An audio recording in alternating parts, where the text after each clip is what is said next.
Welcome to the Jazz Notes podcast. Ben Anderson, Chandler Holt from KSLSports.com giving you a breakdown on the latest with the Utah Jazz and the NBA. We record this on Tuesdays. It is spooky season.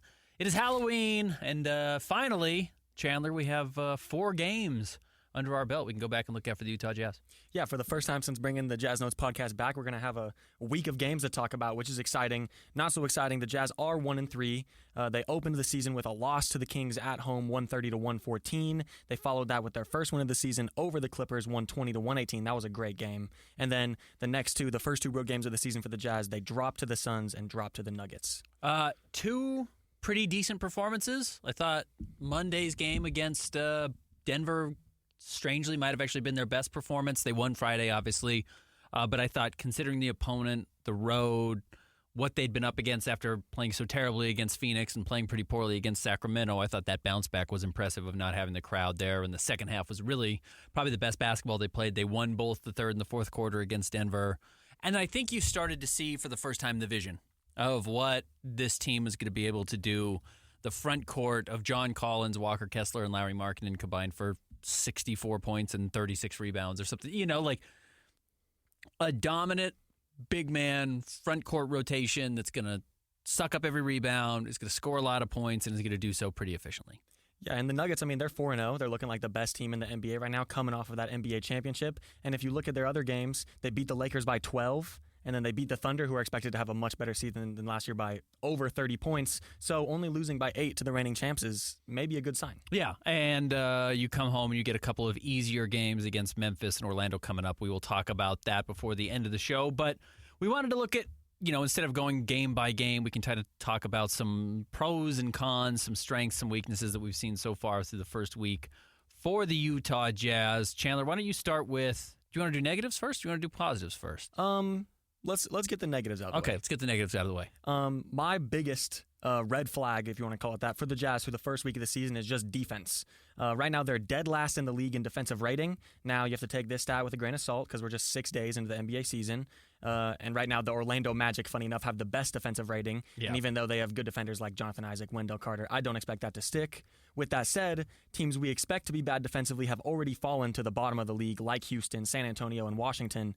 I don't expect Utah to be the worst defensive team in the league, but definitely a red flag, I'd say. Yeah, and you know what? They could be conceivably the worst defensive team in the league. They don't have the personnel right now to be a great defensive team outside of Walker Kessler.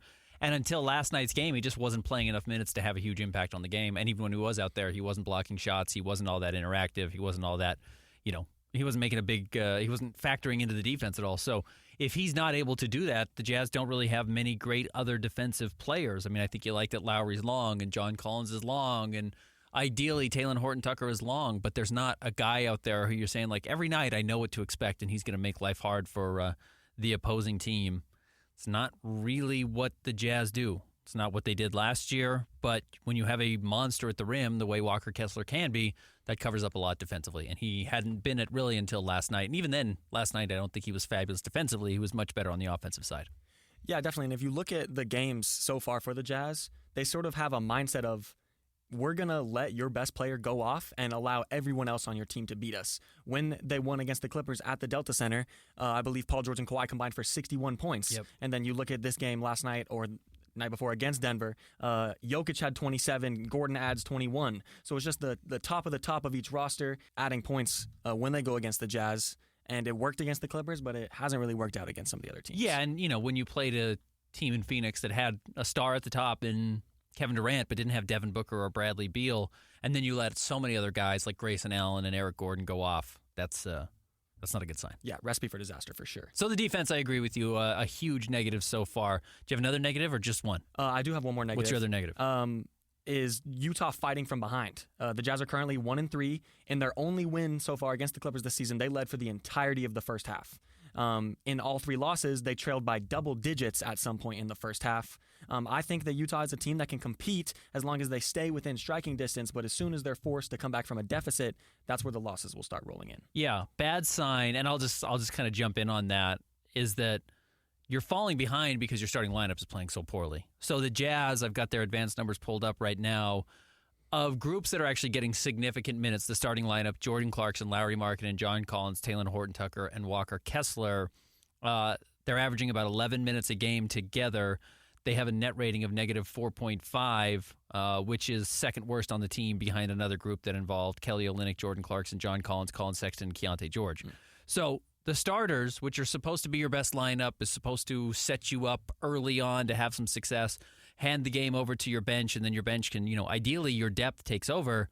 The Jazz just aren't doing it well. The starting lineup isn't good, and we will see if at some point Will Hardy tinkers with that. He's tinkered with basically everything else. Yes. He's really tried a lot of different things. He's thrown a lot out there, switched up his substitution patterns. Last night, he really let the starters in the third quarter go for a long time, and it was their best stretch. I won't be surprised now if maybe going forward he doesn't abandon that starting 4 minutes in like he had been and just says, you know what, we've got to get Walker, Lowry, and John Collins on the floor together for an extended period of time, and then you need either Jordan Clarkson or Talen Horton-Tucker to play well. Last night, Talen played very well. Jordan played terribly.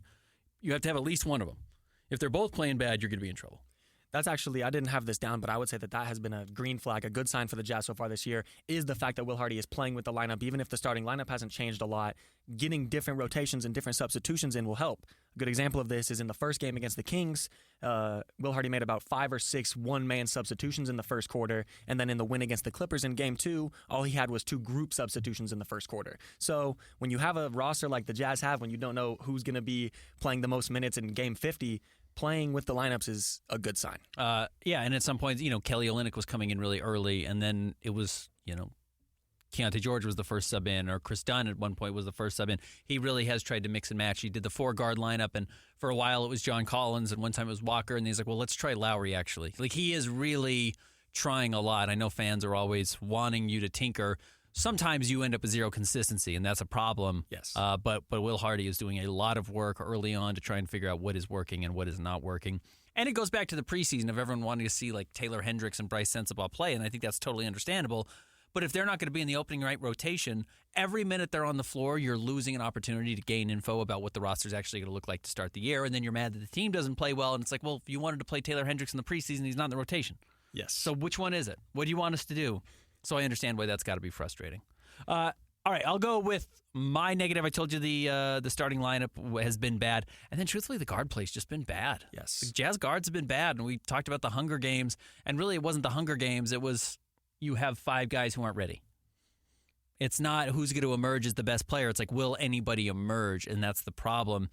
Jordan Clarkson is the Jazz third leading scorer, but he's averaging 12 points a game, which is way under what he did last year. He was at 20 points a game last season. He's 24-4 last year.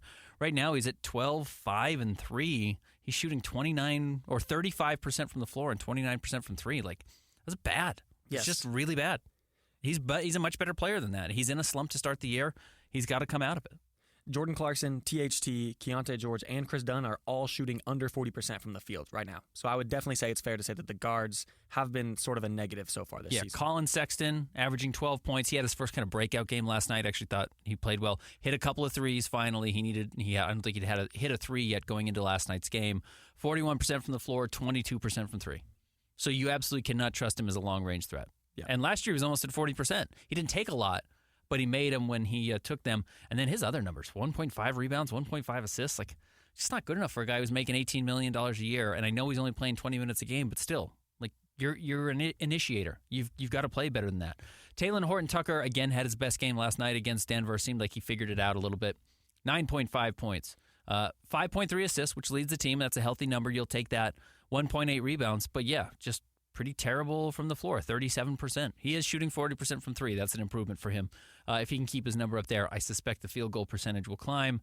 Keontae George, 39% from the floor, 33% from 3. I'm going to give him more of a pass just because he's a rookie and he's trying to figure it out. He's also getting a lot of late shot clock situations where he's dribbling and just has to throw the ball. He did that several times against Denver.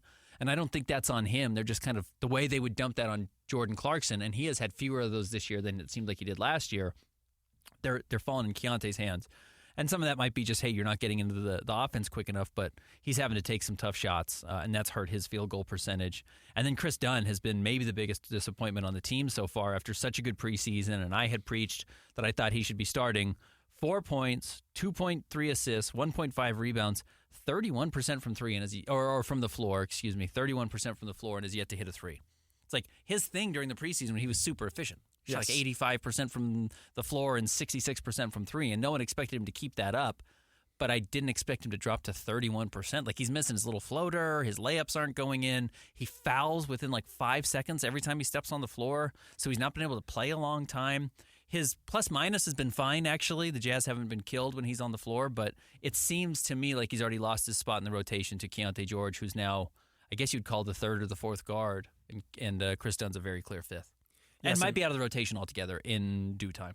Yes, very true. I do think that Jazz fans can expect Jordan Clarkson and Chris Dunn to get those shooting percentages up because we know what Jordan Clarkson can bring as a scorer, and Chris Dunn, the majority of his shots come from within 15 feet, so I think that both of them shooting around 30% is not something that's going to stay the same, but we can use this as a transition as one of my good signs for the Jazz so far is Keontae George. Keontae being a good sign is based more on the eye test. He's averaging 8, 3, and 3 on the shooting splits that you mentioned. However, if you've been watching the games, you'll see him constantly being in the right spots. He looks confident both with the ball in his hands and as an off guard, which I think is big. And like I said, all of the other guards in rotation are shooting under 40%, and Keontae actually has the highest shooting percentage of all four of those guards. He would be very well served, and I could probably pull up his numbers here, but I'm not going to do it on the air. He would be well served by getting more catch and shoot opportunities because it seems like that is nails. Like, he's having to shoot off the dribble quite a bit, and he's one of the only Jazz players who shoots off the dribble, and that's an important shot when you're coming off a screen or whatever it is. But when he gets these, above the break catch and shoot threes, it looks nails every time, and it goes in well. So I'm not worried about his shooting at all. I know he didn't shoot great at Baylor, but I think it will continue to come around, and his stroke is pretty pure. I believe that will be a part of his game. So, yeah, I'm watching everything else, and it's the playmaking, it's understanding how to get into the paint, where his shots are going to come from. He's not getting, nervous and just hoisting shots at all. We're not seeing that, which is something most young guards do. If he hasn't touched it in a while, the first thing he does is not shoot the ball. Like, some guys are like, oh, well, it's my turn to shoot. I haven't touched it in 6 possessions, and I'm a borderline lottery pick. He's like, no, he catches it, and the first thing he does is he passes it again. I'm like, oh, well, you're moving the ball because you recognize Lowry's better than you are. Walker is better than you are. John Collins is better than you are right now. And that's not always going to be the case. But right now, moving the ball is going to be your number one job. I think he has been the Jazz best, quote-unquote, point guard so far. His shooting percentages, if they were better, he'd be making a more serious threat to take over that starting job. But, yeah, you go 1 of 6 against Denver, and 3 of them are heaves. It's like that's not really a bad shot from Keontae George, I don't think at all. And he'll continue to get more consistent and get in better shape, and that will make it, his legs won't be so tired late in the game, and he's not taking heavy shots. So those things will help him. And then what I've been most impressed by is his defense. Yes. He was so good on Jamal Murray last night. Jamal Murray still had 14 assists, but shot below 50% from the floor, wasn't able to get off from 3 the way he did throughout the first 3 games of the season for Denver. He just puts his body into you. He puts his chest into you. He moves his feet, keeps his arms up. He doesn't play defense with his hands. Like, all the things you want to see a good defensive player do, he's already doing, and that was not his reputation. That's a really, really huge sign for him because that's, you can be an offensive dynamo, and if you're bad defensively, you cap yourself in the playoffs. So if he can keep up his defensive effort and then figure out how to become that offensive player that we saw him in Summer League, we saw him do at times in the preseason, I think he's going to have a 20-point per game or a 20-point game coming up in the next couple of weeks. Like, it'll just accidentally fall into place, and he'll catch fire from 3. He'll get to the free throw line, and he'll score 20. If he can do that and also play defense, his ceiling skyrockets. Yes. Because he can be a really high-level two-way guard, which is, not something the Jazz have had in a long time. Mike Conley was great offensively, not really big enough, and kind of too old to be a good defender. Donovan Mitchell was never a good defender. Even though he said that was his reputation, we never saw it. Great offensive player, but couldn't defend. So if Keontae can do that, I think that's a huge plus.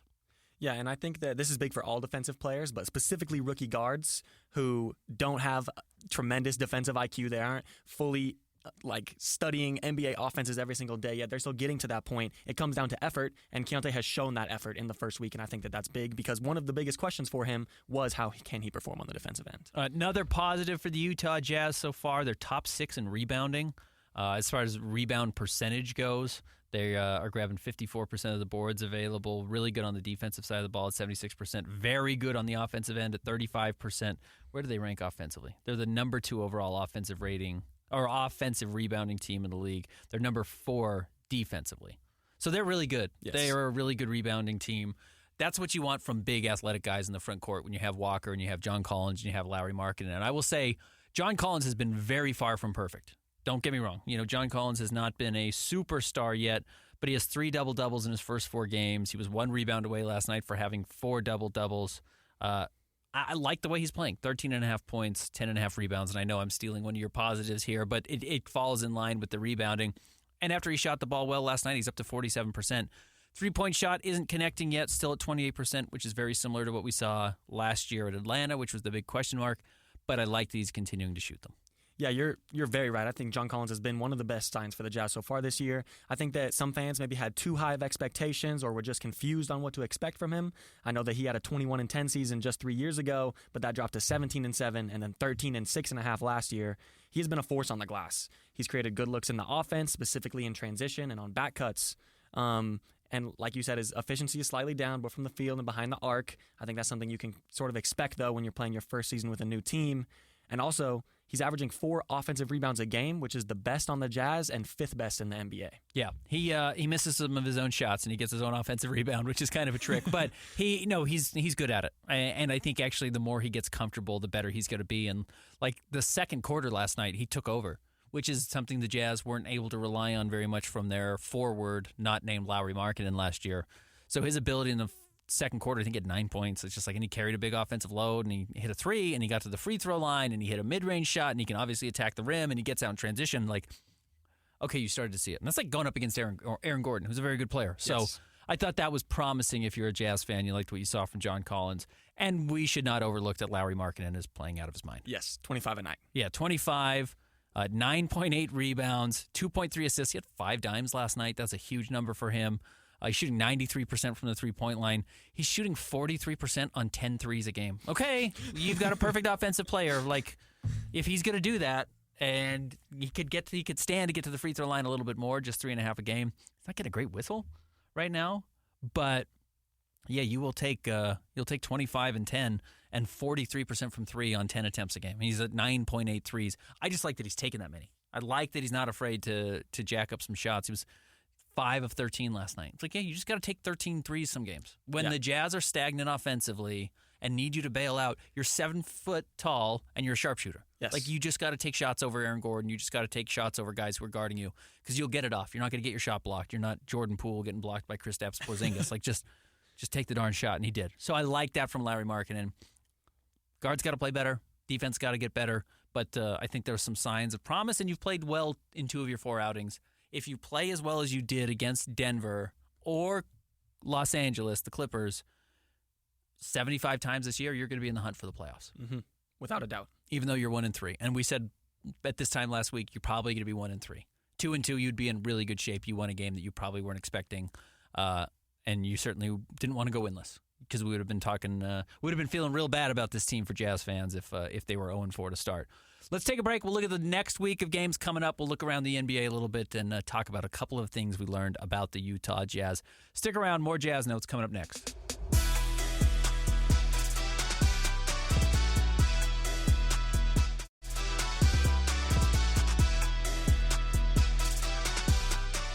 Welcome back, Jazz Notes. Ben Anderson, Chandler Holt, KSLSports.com. Let's take a quick look at the Jazz schedule ahead, and we'll talk about some things happening with the Jazz. We can take a look around the NBA and see if there's any interesting trends starting out to begin the year. Tomorrow night, Wednesday, the Jazz are at home against the winless Memphis Grizzlies. Marcus Smart's playing really well. Jaren Jackson Jr. has been okay, but you lose 2 starters in Steven Adams and obviously Ja Morant for 25 games, and you're going to struggle, and they're going to be hungry. They're going to come into this Jazz game thinking, hey, this is our chance to win a game. They're going to look at that as when they've got circled to get off the schneid a little bit. But Jazz are also going to think, hey, that's a winnable game, so this should be a good battle. And then Thursday, second night of a back-to-back, both home games. You play the Orlando Magic, who are actually off to a pretty good start, like you said, playing very good defensively. Yes. So good for them to see Joe Ingles back in town. And then you start a long Midwestern road trip. You start in Minnesota on Saturday. Monday, you're at Chicago, and then we'll record again on Tuesday. So we'll just cut it off at those 4. We said, 1-3 was pretty good for this week, even though 2 of the performances I thought were really underwhelming and ugly. What are you taking this week? What's a successful week this week for the Jazz? I think 2 wins would be successful, but I can definitely see a world where they walk out with 3 or maybe even 4, because I'm looking at all these games, Grizzlies, Magic, Timberwolves, and Bulls. None of those teams are at the top. They haven't been playing their best basketball. I mean, Chicago, Zach LaVine dropped 50 points the other day, and they still lost. They lost, yeah.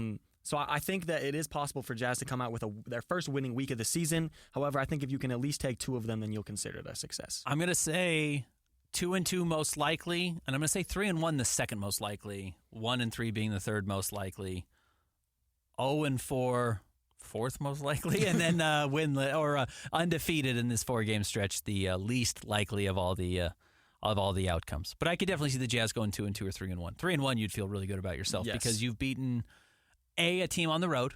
You can't go 3-1 without beating a team on the road when 2 of them are away from home. And then it means you probably beat both Memphis and Orlando on back-to-back games, and you probably should. You probably should beat both of those teams. If Memphis is playing that poorly, Orlando is still not quite there, not quite ready to be a good playoff team. And then you go on the road and play 2 teams that are, only playing so-so basketball early in the year at Minnesota and Chicago. I know I said I wasn't going to look past it, but it has to tie in with some news we saw from the Utah Jazz. At the end of that road trip, they'll play Indiana, and then they go back to Memphis on the road in what will be their first in-season tournament game. Yes. Jazz, I believe, will be debuting their Mountain jerseys, their new City Edition jerseys for that one. If not, they'll do it back at home coming up on Tuesday, November 14th, when they unveil the new court that we saw along with 29 other teams' courts that are all color-themed based on what their jerseys were. What did you think of the purple court? I was going to ask you the same thing. I think at first I was a little bit confused because it came out and I was like, oh, another court. I do think that the 50th anniversary court is better. Yep. But I like it. I like the all purple court. It's definitely a change of pace, and I'm excited to see, especially if the Jazz do wear their City jerseys, because I saw some people were not a fan of the City jerseys, but I think that the Jazz have one of the best ones in the league there. So that's what's funny. So last year when all the Jazz, rebranding came out, I ranked all the jerseys they wore last year, including the Purple Mountain jersey, the black jersey, the yellow jersey, the white jersey. And then they had teased that they're going to have this year's Jazz Note jersey, which is the original year 1 Pistol Pete Maravich jersey. And then they had this Mountain redesign, this City jersey, and they even teased it last year, like coming next season. And I ranked that one as the worst jersey, the new City jersey this year, the redesigned Mountain jersey. And I think it's either that one or the white one for me are my least favorite. And they're both fine. Yeah. But then I saw the rest of the NBA City jerseys, and legitimately the Jazz might have the second best City jersey. Yes. And it's the worst of their 5 rotation for me. The league and Nike did a terrible job at these City rebrands. So bad. There are some of them that I don't even understand how they got through. How they got a thumbs up? Yeah, exactly. Like the Heat culture one, terrible. Really bad. Chicago has a terrible one. Go look at them. They're awful. The Jazz really had a much better City jersey than I had thought, so I owe them some credit. And I've told you I'm a fan of the black jersey. I'm a fan of the yellow jersey. Those are my 2 favorite they wear right now. And then I love we saw it against the Sacramento Kings on opening night. I think the Mardi Gras throwback looks great. Yes, definitely. The purple jersey looks absolutely fabulous. I like the trim on it.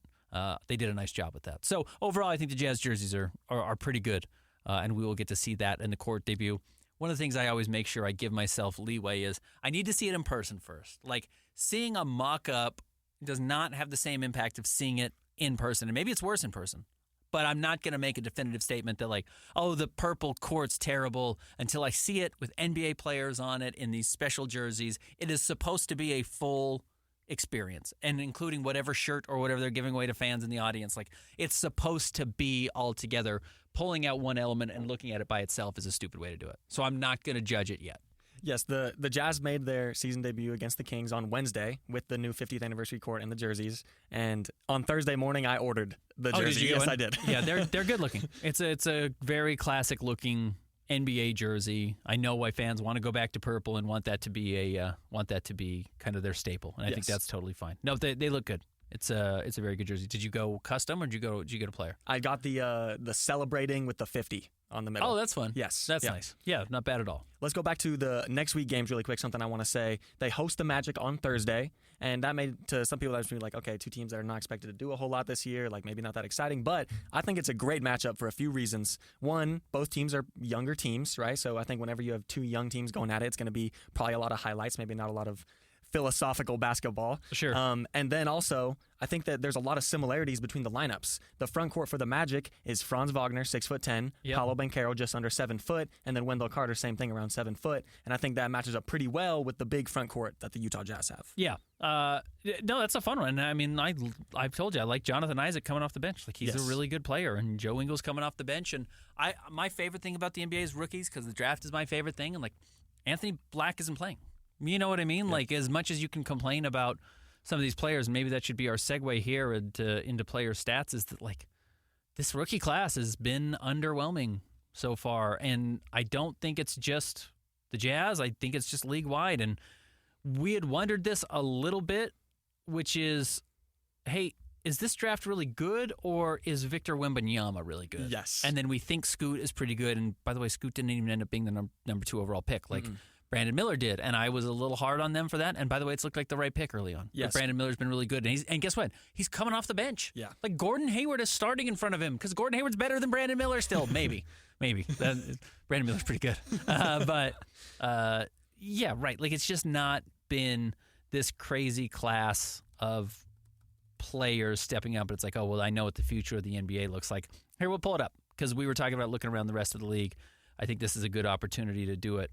Let me pull up the rookies right now at NBA.com. Let's see if it actually runs. All right, right now, your leading scorer among rookies in 3 games is Brandon Miller, and he's shooting the heck out of the ball. 17.3 points per game. He's going to be in the starting lineup like next week. He has to. Yes.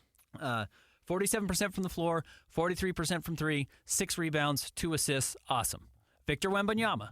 15.7 points per game, very good. 44% from the floor. He's 7'5". I would like him to shoot better than 44%. 23% from 3, which was always the question about him. And I know he came out and hit threes early in his first game. He didn't shoot well last year in Europe, and that was going to be a question of how quickly that was going to come along. He's down to 1.7 blocks per game, which again I know we're going to be like he blocks 6 a game. It's like he's had 5 so far this year in 3 outings, but 7.3 rebounds. Like he's going to be very good. But he is not quite ready to take over the NBA, even though you'll see highlights that suggest he is. Chet Holmgren, the second-year rookie, averaging 15 points a game, shooting extraordinarily well. 60% from the floor, 62% from 3 on 4 attempts. Like, that's pretty legitimate. Also giving you 6.3 rebounds and 6.3 rebounds and 2.8 assists. Chet is playing very well. Sasha Veznikov, who we saw with Sacramento, big guy, shoots the 3, but more of a veteran, not like the super youngest guy coming into play. Derek Lively has played very well in Dallas. People thought that would be a good pickup. He was a lottery pick because he just has to catch lobs from Luka and Kyrie, and I think that's a pretty good job for him. Definitely. He's averaging 9 points and 6 rebounds, but like Asar Thompson, 32% from the floor, 14% from 3. Cason Wallace played well, but got hurt already. He's played in 4 games, but he's shooting 85% from the floor and 83% from 3. I bet those numbers drop. I bet he doesn't shoot 85 and 85 throughout the whole season. Scoot, 10.5 points a game, shooting 33% from the floor, 5% from 3. Yes, 1 for 18. 5% from 3, and that was his knock. He can't shoot, and that was kind of the expectation, was he wasn't going to be able to shoot. Like, truthfully, even though he's averaging a half point less than Scoot Henderson, Keontae George has been better than this year. Keontae George is at 7.8 points, but is shooting basically 40%, 39% from the floor, 33% from 3, so I trust his shot a lot more. He's averaging an assist less per game. He's also playing 10 minutes fewer a night. Like, if you handed the ball over to Keontae, he would have gotten a lot more. His numbers would be a lot higher. Definitely. He would just get into the flow of game a little bit more. And then, sorry, I won't kill you with this. I know this is a little boring. Amen Thompson, the number 4 overall pick. Yep. Amen he's averaging 7 points a game. He's actually shooting 42% from the floor, which is not bad, but only 20% from 3, 3.3 rebounds. Like, these guys that were all that everyone wanted the Jazz to tank for, and it's like, oh, how did you get Taylor Hendricks when if you would have lost 3 more games, you would have moved up? It's like, I haven't mentioned Anthony Black yet because Anthony Black is literally not in the rotation. Like, Jarris Walker, is not playing. He's on Indiana, who's young and could use him. He's literally not playing in these games. So when you're seeing this rookie class, or you're not seeing Taylor Hendricks or Bryce Sensabaugh, like, I don't need to hold water for the Utah Jazz. That's not what I'm trying to do. But like, you are not seeing a lot of these young guys get on the floor and produce at all. Kobe Buffkin hasn't done anything at all. Bilal Coulibaly had a really great start, had a great first couple of games. He's down to 29% from the floor and 25% from three at 4 points a game in 21 minutes. Like, he's really getting a lot of opportunities, and he's not producing at all. So you just don't need to panic. Yes. You don't need to panic right now. I thought Taylor Hendricks showed enough in the last couple of games of preseason. You started to realize, like, okay, I get what he's going to do. Let him play 30 games, 25 games with the Stars. They started training camp this week. He's going to be featured. It's what that whole season is about. So is Bryce Sensabaugh. And they'll make their mistakes, and they'll grow a lot. And then maybe by midseason, if you feel like, Simone Fontecchio or Lucas Shamanich shouldn't be on the team every night, and you want to make sure that Taylor Hendricks is active on the off chance that you can get 8 minutes, you put him out there. And not only don't panic, I think that may even be a cause for celebration for Jazz fans, because you have Keontae George, who's looking like one of the best rookies, even if it is only 8 points on 40% from the field. And then instead of letting Taylor Hendricks and Bryce Sensabaugh go out there and fight for their breath in the water, they put them down in the G League and let them work themselves up to be NBA ready. I think that the Jazz are going the right way about this. Yeah, if you want to be mad that you didn't end up with Brandon Miller or Victor Wembanyama, I think that's fair. If you wanted the Jazz to lose a bunch of games last season, even though you see how little appetite Jazz fans actually have for losing when they start out 1-3, that's fine. And if that's going to be your argument, I think that's totally fair. But outside of that, the draft picks from this year, Chet Holmgren was number 2 overall last year. I would take Keontae George at this time as a coin toss with basically anybody else and just say, like, there's a realistic chance he's going to be just as good as any of these other guys. Yes. And you got him at 16. And that's not to mention your number 9 overall pick, who you haven't seen yet. And we'll see if Bryce Sensabaugh can do anything. All right. Do you want to look around the league real quick? Yeah, let's do it. All right. Let's take a quick gander at some NBA standings. Who's playing well? Who is playing poorly? Celtics have looked every bit the part so far. They're deep. Kristaps Porzingis is playing well. He had the big game against New York, but he had 30 in his debut or whatever it was. Mm-hmm. It's what you want. Yep. He's got to stay healthy. Talking to some NBA people who are way smarter than I am, I asked, is Kristaps, is that going to work? Like, it's such a different culture than what they were trying to present. They're like, he's 7'4" and he shoots threes. Like, yeah, it'll work. It's like, oh, sorry. Sometimes I want to see how the watch is made, and they're like, just tell the time. Yep. Like, that's what the watch's job is. And he's huge, and he hits threes, and he makes life easier for everybody. Like, he's better than Al Horford at this point. Okay, that was an upgrade. And then you had Drew Holiday, and he's looking like the best piece in that what ended up being basically a huge trade with Damian Lillard and DeAndre Ayton, who's been awful. DeAndre Ayton's been so bad in Portland right now. He's at like 8 points a game, which is fine. He's just not getting many shots. He's averaging 15 rebounds randomly. His rebounding is way up. But, yeah, Celtics have looked really very good. Bucks are 2-1. Haven't looked good yet. Mm-mm. The first game looked good, but then they beat Philly. Yes. But Philly is a wreck right now and just traded James Harden last night for a sack of potatoes, essentially. Like, I didn't love the return Philly got for him. I also don't love it for the Clippers, if I'm being honest with you. But, the Bucks just have not – it's not quite clicked. Dame's really shooting poorly. He will figure that out. I don't think Dame's going to struggle his whole life, but I think he's trying to figure out how to play off the ball a little bit more. Pacers started 2-1, but I think they'd beat like the Trailblazers and some other the Wizards or something, some terrible teams. Magic are 2-1, 76ers are 2-1. No winless teams in the East though.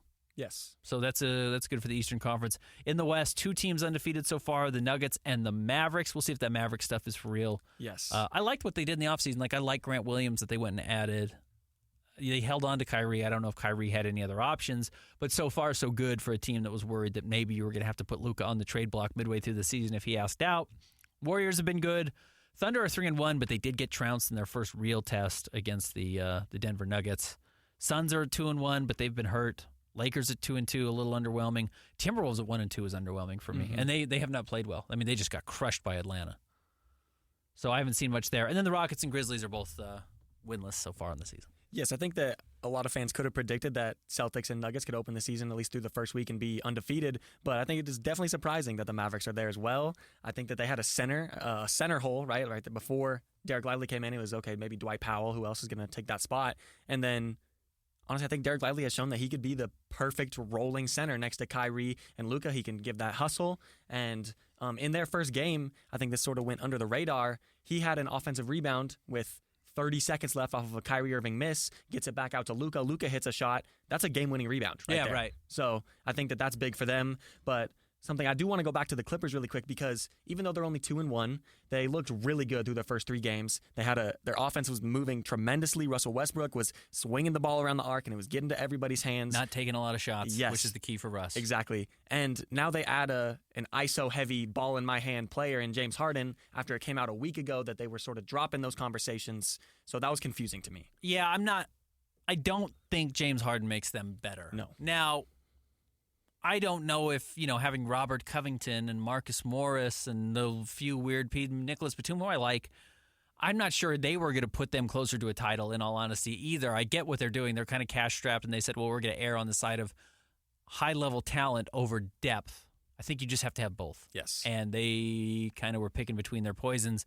And same with the 76ers, right? Like, they now have a little bit more depth in Robert Covington and in Nicholas Batum and these guys who conceptually provide some depth if Tyrese Maxey is ready to take that huge all-star step forward and play alongside Joel Embiid. Like, I get it in concept, but you don't go out and make all the moves they did to get James Harden and put so much pressure on that being the move that was going to finally push you over the top and win you a title, and then end up with the key piece being Nicholas Batum. Yes. It's just bad. It's bad for both teams. I don't like it. It was a really confusing trade because especially come playoff time, I know that anyone and everyone can get on the floor in the regular season, but who in that trade package is going to play for Philly, assuming they make the playoffs? Maybe Robert Covington gets 8 to 12 minutes a night. Batum might be able to play a little bit. Yeah, but it's overall not a good return for James Harden. I know he didn't want to be there, but yeah, it's a rough spot. Maybe PJ Tucker can play in with the Clippers and give them some toughness. Again, if you have a healthy Paul George and Kawhi Leonard, you're good, and then you add James Harden into that. I get it in concept. You've never had a healthy Paul George or Kawhi Leonard, and then you're asking a lot of James Harden, and that's not going to work either. So yes. A lose-lose trade, a rare lose-lose right off the bat. We'll see. Maybe the Jazz will be happy in the long run that they ended up facing the Clippers before they got James Harden, if they can turn into a regular season juggernaut. Yep. Otherwise, we can catch up more on the NBA coming up next week. Do we get any questions in the mailbag? Let me check. Yes, we got one from Glenn Anderson. Do you think that Will Hardy is being asked to play certain players so they can be highlighted for a consolidation trade in the future? Is it the 10-man lineup what's best for teams' morale? I don't think the 10-man lineup is what's best, but I don't think it's, hey, you're showcasing somebody right now. Like, look, the truth is, if Talen Horton-Tucker came out and played unbelievably well and did what he did last night, every night, was 13-7 and shot, 50 to 60% from the floor just because he makes smart attacks to the basket. He doesn't always do that, but he did it last night. And then hit threes at like a 35% rate. You would just say, oh, we'll just keep him. Yeah. Like, he's 22 years old. He's clearly improving a little bit. If he did that every night, you would like it. He doesn't do it every night. But the problem is, like, the guys around him, again, as we said, have just been terrible. Like, Colin Sexton has not been good until last night and is equally as unreliable. Yes. And Jordan Clarkson, who should be the most reliable player, has maybe been the worst of them as far as his highs and lows. So that's a problem. And then you're just waiting for Keontae George to fully become the guy. Yes. And he just isn't there yet. Yes. And Chris Dunn's been terrible. I think that is much more likely than maybe highlighting players for a trade, is the fact that you need to get these players in front of Keontae until he's ready to take their spot, right? And I think that depending on who you put in front of him, maybe he can learn different things from that. If you put Colin Sexton in front of him, maybe he's like, okay, I need to be more aggressive and be more of a dog on defense. And then if you have THT, to be honest, I don't really know what he can learn from THT. Hopefully not a lot, because there's a lot of things that THT does that maybe isn't the best for the Jazz offense. But I don't think that is what's going on in Utah. No, I don't think so either. I think they're just trying to find the right guys, and at some point this will drop from a 10-man rotation to a 9-man rotation with 4 guards instead of 5, but you haven't had 4 very clearly separate themselves out yet. Yes. And I wouldn't bail on Chris Dunn yet. I would still give him a chance. And again, maybe if the starting lineup's terrible and Jordan just needs more touches and Talen's taken away too many touches because he likes to shoot the ball, maybe you still try Chris Dunn there for a couple of games and say, well, the defense is the worst in the NBA. Can you improve that with Chris Dunn playing alongside Walker Kessler? And then you get more shots for the other guys in the starting lineup, including John Collins and Jordan. Then all of a sudden maybe you feel a little bit better about that. So I wouldn't pull him out of the rotation yet. I think that's a little too hasty, but I bet you it's coming. I bet you that will be down to a 4-man guard rotation before too long. And the thing is, both Colin Sexton and Jordan Clarkson are going to be in it because they combined to make $43 million this year. Yes. So they're going to play. Thank you guys for tuning into the Jazz Notes podcast. We will be back next Tuesday after a stretch of very winnable games for the Jazz. Follow me on Twitter at Ben's Hoops. Follow Chandler at Chandler Holt KSL. Download the podcast. Subscribe at KSLSports.com or anywhere you get your podcasts. We'll be back to you next week.